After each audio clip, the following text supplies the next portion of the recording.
Coucou mes très chers auditeurs. J'ai manqué le coche pour la fête des mères, mais je compte bien me rattraper pour celle des pères. Ils sont d'ailleurs souvent les grands oubliés face à nos chères mamans, des femmes extraordinaires, soit dit en passant. Je consacrerai donc cette série spéciale au papa. Et pour ce faire, j'ai notamment fait revenir certaines personnes qui ont partagé de touchants témoignages sur leur père que je vous laisse découvrir.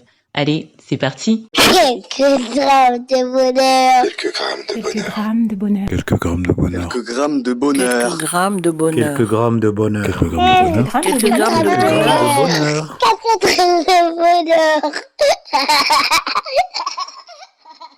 Bonsoir, quelle que soit l'heure, bienvenue à tous. Aujourd'hui, nous sommes avec Véronique, 48 ans, International Event Manager et qui réside à Londres. Bonsoir Véronique. Bonsoir. Comment vas-tu ? Bah écoute, ça va bien. Toujours confinée à Londres. Semaine 14, mais ça va. Oui, c'est ça. Et moi, ça me fait extrêmement plaisir de te recevoir à nouveau. Est-ce que j'ai bien prononcé l'intitulé de ton poste ? Oui, très bien. Très, très bien. Et en quoi consiste ce métier que tu peux, si possible, traduire en français ? En français. Chargé en événementiel. Je sais même plus comment on dit ça. Oui, chargé d'événementiel. Chargé d'événementiel, voilà, sur un plan international. Alors Véronique, je pense, est atteinte du syndrome dit de Jean-Claude Van Damme. Elle a perdu son français. Non, c'est parce que en fait mon titre, je le nomme jamais en français. Et puis dans les entreprises, en fait, de moins en moins les titres sont en français. Oui, c'est vrai, même en France, effectivement. Oui, en France, de manière internationale, maintenant tout est anglicisé. Voilà. Et je le rappelle pour ceux qui ne te connaissent pas, qui n'ont pas eu l'occasion de t'écouter auparavant, tu as déménagé à Londres il y a quelque temps. Cela fait combien de temps maintenant ? Ça va faire 2 ans maintenant. 2 ans. Et à l'époque, tu peinais à te constituer un entourage, on va dire ça comme ça. Est-ce que tu t'es fait des amis depuis ? Non. En plus, le Covid-19, merci, Covid, n'a rien arrangé. Mais bon, à la décharge du Covid, ou à ma décharge, avec le métier que je fais où je voyage beaucoup et notamment en France, de manière personnelle pour voir mes amis, j'ai jamais le temps en fait, je n'ai jamais le temps de me faire des amis ici. Donc j'ai bon espoir qu'en 2021 j'aurai peut-être 1 ou 2 amis anglais. C'est tout ce que nous te souhaitons. Et à l'époque, nous avions lancé un appel. Je lance de nouveau un appel. S'il y a des Français ou autres à Londres qui cherchent des amis, contactez-moi en off. On arrangera tout ça. Non, mais ça va, je suis pas désespérée. Pas désespérée et quand même dans le bonheur, j'espère. Et en parlant de bonheur, justement, nous sommes, je le rappelle, pour la énième fois dans la semaine spéciale Fête des Pères. Et tu vas nous partager un bonheur en ce sens. Je t'écoute. Oui, alors un bonheur que j'ai vécu récemment, il y a quelques années, ça doit remonter 5-6 ans. En fait, il faut d'abord savoir que je suis née en Russie, donc j'ai un certificat de naissance russe, même si je suis franco-congolaise. Et il y a donc 5-6 ans, l'administration française m'avait demandé mon certificat, en fait, mon certificat original russe, établi en Russie. Et mon père a donc m'en a confié parce que c'était lui en fait qui s'était mis en charge de régler un problème administratif en fait que j'avais.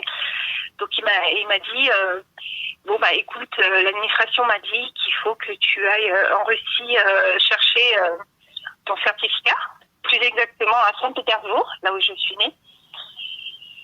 Et là j'ai craqué. Je me suis dit déjà, étant née en Russie, j'ai donc 48 ans, franco-congolaise. Toute ma vie, ça m'a causé en fait des problèmes administratifs. Le fait d'être née à l'étranger, le fait d'être franco-congolaise, ça m'a causé des problèmes tout le temps. Aujourd'hui, c'est moins problématique parce qu'on vit dans un monde, dans la globalisation, donc c'est beaucoup moins un problème. Il faut se mettre dans le contexte des années 70-80. être né en Russie, quand tu fais un voyage aux États-Unis, c'est un problème. Quand tu voilà. Des problèmes de quel ordre, hein? Moi, en fait, mon père est d'origine française. Et comme étant née en Russie, je ne pouvais pas me faire naturaliser parce que je suis ce qu'on appelle française de souche. Hein. C'est une appellation qu'ils appellent ici. Donc j'étais coincée. Je ne pouvais pas me faire naturaliser parce qu'on m'avait dit que je venais d'un père français. Et on me disait, mais vous pouvez avoir votre nationalité, mais comme vous êtes né en Russie, ça pose problème. Enfin, j'ai eu plein de soucis à ce propos. Ah oui. Et donc, pour réintégrer ma nationalité française, il m'avait dit, il y a 5-6 ans, donc le système administratif s'était allégé par rapport aux années 80 ou 70. Et là, ils avaient dit, bon, elle a juste besoin de son certificat de naissance. Mais ayant vécu des années de problèmes administratifs justement à cause de mon lieu de naissance, là j'ai craqué. J'ai dit à mon père, non, moi je n'irai pas mettre les pieds en Russie. Je m'excuse auprès de tous les Russes, mais l'administration russe est encore pire que l'administration congolaise, d'où je viens aussi. Et j'ai dit à mon père, en le regardant droit dans les yeux, non, je ne remettrai pas les pieds en Russie, je n'irai pas chercher de ce certificat. J'ai jamais demandé à naître là-bas. Et vraiment, et je pense que c'était des années de ras-le-bol. Voilà, c'est exotique, c'est très exotique d'être né en Russie, mais sur le papier, je peux vous dire que c'est pas drôle du tout. Mm. Et là, mon père m'a regardé défité. Il m'a regardé défité, il a vu. Je pense qu'il a vu vraiment le désespoir dans le regard de sa fille, le ras-le-bol qu'elle portait depuis, moi, que je portais depuis des années. Et à ma grande surprise, il a décidé de faire le voyage lui-même. Ah oui? C'est-à-dire d'aller chercher mon certificat de naissance à Leningrad. Et c'est ce qui s'est passé. Leningrad, tout à l'heure, tu as dit Saint-Pétersbourg. Saint-Pétersbourg, c'est la même ville? Pardon. Oui, excuse-moi. En fait, je suis née sous l'Union soviétique, donc à l'époque, ça s'appelait Leningrad et aujourd'hui, c'est Saint-Pétersbourg. D'accord. Donc, il a décidé de faire ce voyage sous un délai record, je crois que c'était sur 5 jours. Il faut savoir, Paris, Saint-Pétersbourg, c'est pas la porte à côté. Il est parti, même s'il a connu Leningrad des années 70, mais je sais pas si tu te rends compte, c'est 40 ans après, refaire ce voyage. Donc ça devient un pays inconnu, c'est un pays qui n'est pas plus sous l'Union soviétique. Je crois qu'il comprend un peu le russe encore, mon père, mais il ne parle pas tellement, donc il partait quand même un peu en terre inconnue. En plus, faut savoir aussi, les Russes me pardonneront, mais c'est une réalité, les Noirs ne sont pas les bienvenus en plus en Russie. Donc il a fait ce voyage en 5 jours chrono, avec une administration qui est très lente. Il a fait l'aller-retour et il est revenu.